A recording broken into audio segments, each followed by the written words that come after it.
Hi there, everyone. Mark Plunkett, the pastor of Heritage Presbyterian Church, with another of our 2-minute Bible lessons, this one from Paul's letter to the Romans in chapter 14.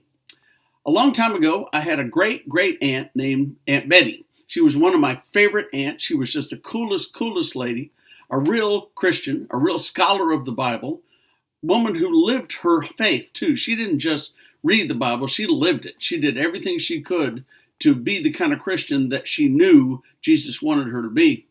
When she was 99, I got a call from my grandmother telling me that Aunt Bettie had breast cancer and she was going to have surgery.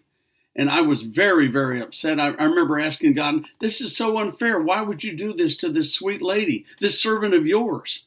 So I went to see her and we talked for a while and she told me that she really wasn't afraid, but I was afraid. I was very much afraid. And so when I went to leave, I hugged her and I hugged her and I hugged her. And I stepped back and I tried to say something.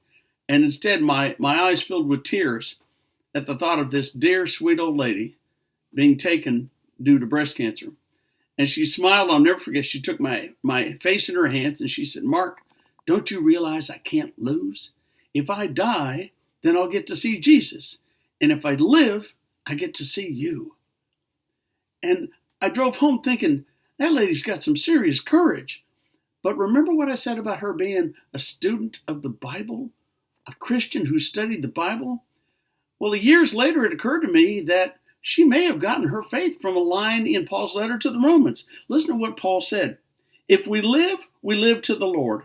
And if we die to the Lord. So whether we live or die, we belong to the Lord.